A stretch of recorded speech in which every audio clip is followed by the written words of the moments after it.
Hello friend, नमस्कार और आदाब दोस्तों। मैं यूएस खान और आप देख रहे हैं स्टे न्यूज़ टीवी। जैसे कि आप जानते हैं कि हम आदर्श क्रेडिट कोऑपरेटिव सोसाइटी से जुड़ी बहुत सी जानकारियां आप तक पहुंचाते रहते हैं दोस्तों। आज जो हम आपके लिए जानकारी लेकर आए हैं वो सुप्रिया भट्टाचार्य जी ने एक दिन पहले भेजी थी। तो दोस्तों, किसी कारणवश ये जो इन्होंने हमारे पास जानकारी भेजी आप तक नहीं पहुंचा पाए, क्योंकि कुछ ऐसी न्यूज़ हमारे पास आ रही थी।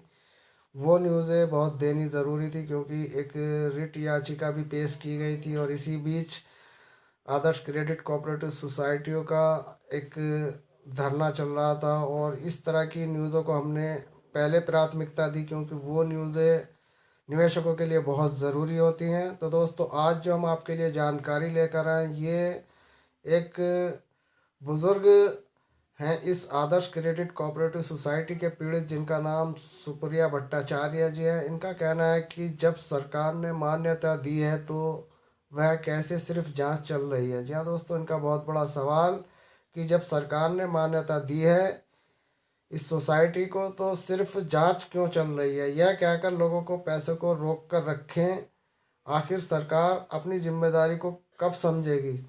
और लाखों लोग पीड़ित हैं, और क्या यह देखकर सरकार को अपने नियमों और अपने जांचों को दुरुस्त नहीं करना चाहिए।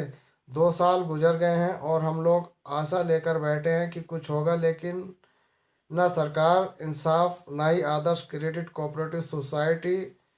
तो आखिर निवेशक जाए तो जाए कहाँ। तो जी हाँ दोस्तों, सुप्रिया भट्टाचार्य जी का ये एक बहुत अच्छा कहना है कि सरकार ही ने इसे लाइसेंस दे रखा है और सरकार ही आज इसे जो है जांच के नाम पर लोगों का पैसा रोक कर बैठी हुई है। और आगे इन्होंने कहा है कि इसके लिए कुछ नए नियम और नई जांचें दुरुस्त करनी चाहिए, ताकि निवेशकों का पैसा जल्द ही जल्द मिलना चाहिए।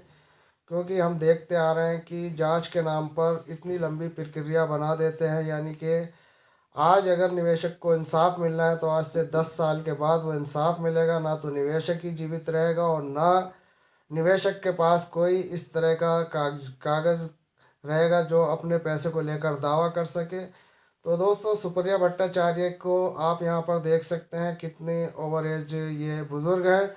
और ये 10 साल या 15 साल के बाद अगर इनको पैसा मिलेगा तो दोस्तों, अब आप ही समझिए कि आदमी की कितनी लंबी लाइफ है। जो आदमी आज 65-70 साल का है तो 10 साल 80-85 साल का वो शायद हो या ना हो, ये तो आप अच्छी तरीके से जानते हैं कि आदमी की ज़िंदगी बहुत छोटी है।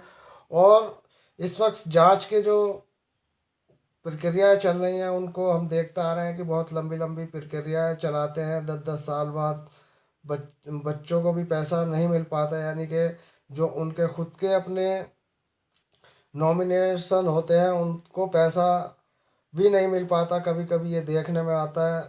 तो दोस्तों, आज इंसाफ के नाम पर हिंदुस्तान में जो है एक विलम्ब रह गया है, और विलम्ब ये है कि जांच चल रही है और जांच के नाम पर न जाने कितने निवेशकों को गुमराह किया जाता है। लास्ट ये होता है कि ये पैसा हड़प लिया जाता है, ना कोई उसकी न्यूज़ें आती हैं ना